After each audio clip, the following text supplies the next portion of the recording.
All right, so I'm going to get to that passage. I'll touch on it throughout my message today. The reason I chose that scripture is because this has been a constant struggle for me, and I'm sure many of you as well. Worry, stress, anxiety, it is a constant plague and a constant struggle and hurdle in my life. And it's something that I have constantly had to overcome over and over and over again. So I will be touching on that more throughout. The reason I chose to sing She Used to Be Mine is, first of all, it is a music theater song from the show Waitress, and I adore musical theater. It is where I feel God the most, is through music and through singing and through performing. I just feel most like me in those moments, and so that's what I wanted to share a little bit of that side of me with you all today. And then also this song, the message in this song is huge. So this character in the musical Waitress is going through a really hard time, and she's kind of grieving her childhood and grieving the strong person she used to be, and she doesn't feel that way anymore. I'm sure we can all find ourselves in those moments of feeling like the girl who is lonely and the girl who can't stand up for herself and doesn't feel strong and feels weak and all of these things. But then, and towards the middle of the song, towards the end, she starts singing about what she wants to see in herself. A girl who's reckless just enough. A girl who is strong, who's tough. When she gets bruised, she learns from it. She grows from it. She becomes better because of it. And I've been through a recent experience that I'm going to share with you all today that I see the second girl in myself because of this experience and because of all the things I've been through. Someone who's strong, someone who's confident, someone who walks with the light of God and is strong because of God. So all that being said, the difficult situation I have been going through, some of you know, some of you don't. I decided to be a school teacher. Yeah. So, thank you all. There are so many teachers in this room. And Elise spoke on it last Sunday. So strong, so confident, so important. And I'm sure you'd be the first to realize that it is not for everyone.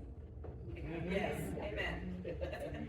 So I found myself in a place at Shawnee High School where I was feeling like the worst version of myself and feeling not very confident and not very strong and having trouble with showing up for myself and not being able to show up for the kids like I want to because I couldn't show up for myself. So I prayed about it a lot. I had conversations with my support system. I leaned on God very, very strongly, and I decided to put in my 2 weeks at Shawnee High School, which was the most difficult decision I've ever made in my life.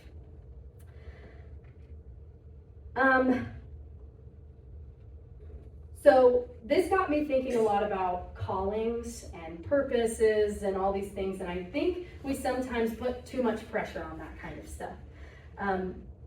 My calling doesn't always feel like it's a job itself or one thing.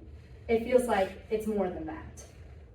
We all have our own burdens that seem to follow us around in our lives, like I was talking about earlier, that worry. I'm sure if you sit here for a second and you think really hard, you can come up with one, or two, or three, or four, or more, right? We all have things that there's a hurdle, we have to jump over it, and then we have to learn the same lesson again, and again, and again, and it's kind of a constant thing that we're battling. Mine is caring way too much about what everyone thinks about me, and letting that decide everything in my life. I don't know if I've ever made a decision for myself up until this point without the influence of, what are people going to think about me, though? I've also struggled with change, and worry comes along with that as well. And being able to put that worry on God and know that He has got me and that all change is good change is really important as well. Typical Maya would stay somewhere she's unhappy because she knows people will be upset at her about it. I'm going to tell you a little story. I worked at this job years ago for a long time, and they expected me to work overtime all the time. I was working weekends for hours and hours on end and not getting paid for my overtime hours. I knew this was wrong. I wanted to change it, so I scheduled a meeting with my boss, and I walked in the room, bolstered my confidence, and I said, "Hey, I love you so much. This job is really great. Thank you for this opportunity." And I walked out. Good job. Okay, so a few months go by and I am struggling to pay for groceries and rent. So I go back in, bolster my confidence. "I need to speak with you. Is there anything else I can do to help you guys out more?" Yeah, that's me. I finally decided to leave that job, but because I had an excuse to leave. It wasn't a choice. It was because I had something else that I could say, "Oh, I need to do this instead." So it didn't feel like I learned from that.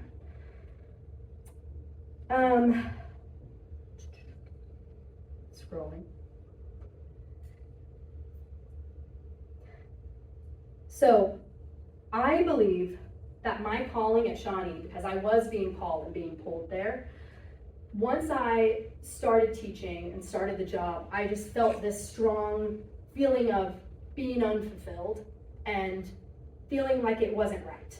Like it wasn't the right fit, and I didn't know why. And I was trying to force it to be the right fit and feel like it was the right thing because I wanted to be there for the kids because I already loved them, but it just wasn't the right fit. And there was one day I was praying really hard, and I just got this thought in my head. And sometimes I think, when God talks to us, it's the thoughts that we're thinking in our head that just randomly pop up, and I'm like, I think that was God. But that happened to me. And it was a thought of, this is a chance for you to be strong. This is a chance for you to advocate for yourself and find your strength. And I thought really hard about that, and I called my mom pretty much every second of every day and cried on the phone. And I decided that is what God was calling me to do at that school. So I had a conversation with my administration, with the people at the school, and all of them were so supportive and loving and understood. And it was just amazing to have that experience. That's not always going to be the case. So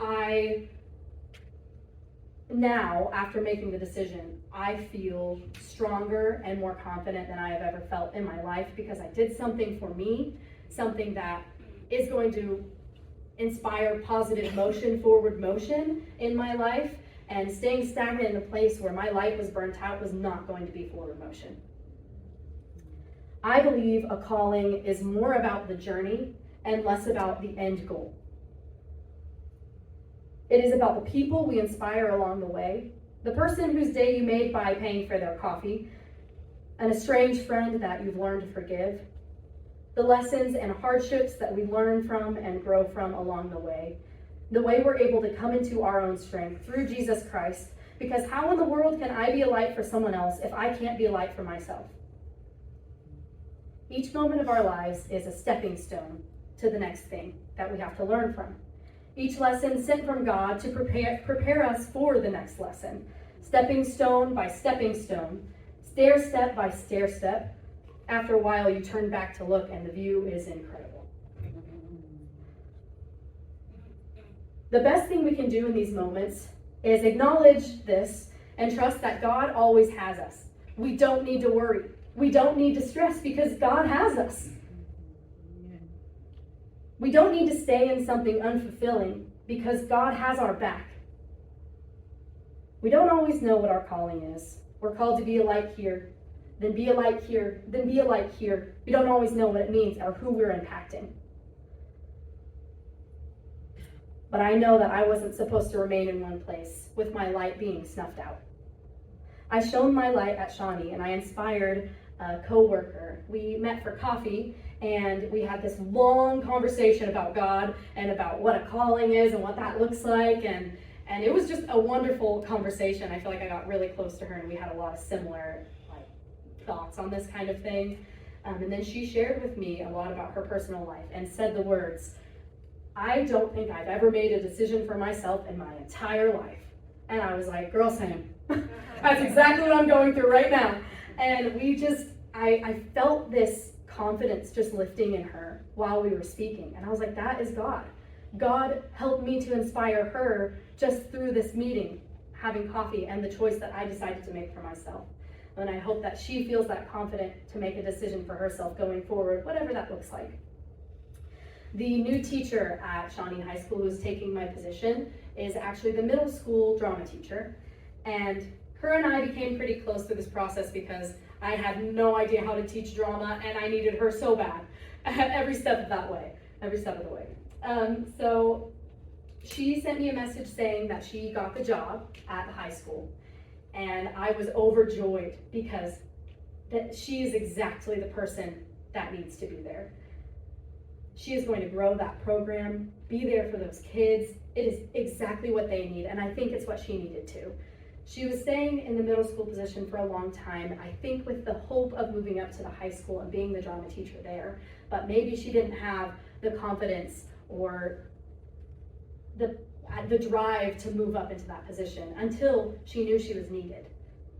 So that's just another way God is kind of working through this situation and inspiring people to be their best selves.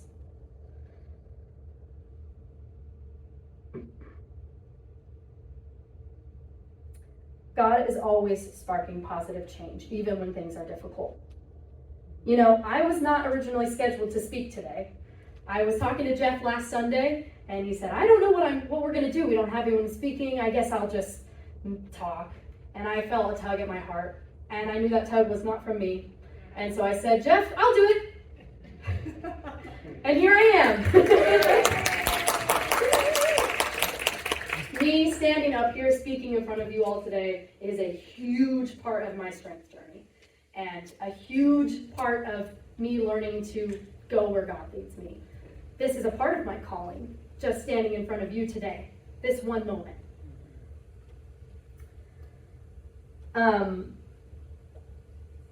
God led me to this church. I am exactly where I'm supposed to be here, and I feel that so strongly. You all have been such a blessing in my life, and it is just, I'm so thankful for all of you here. So I wanted to let you know that. During this time at Shawnee, I did nothing but pray, and lean on my support system. I started noticing communication from God coming in from all directions. I received messages from friends and family about finding rest, about laughing without caring what other people think about me, about staying the course or staying true to yourself. And the most wild one, a family friend received a message from God one day and told my mom, she heard, the voice teacher finally finds her own voice. And this was before I even had a thought about leaving Shawnee. I know God is trying to communicate with us in these kinds of ways all the time. We just don't take the time to listen or to see him. When we search for or seek out God, he's always there, in some form or another. May not always look how we expect. Now, I'm not saying that you should quit something when it becomes difficult, but I am saying there's a difference between sticking something out for the sake of sticking it out and for sticking up for yourself. In this case, the latter was necessary for me, and I've learned so much from this phase of life. Even though it was a short time, I've learned more from this past month than in any month I have ever experienced in my whole life. I got married, started a new job, stopped working that job. Wow. I feel closer to God, closer to my family, closer to you all. I know where my passions lie. I know where my home is, and I am confident that my trajectory is positive. Forward motion is always positive motion. I am ready for the next step and the next lesson. I hope you all are as well.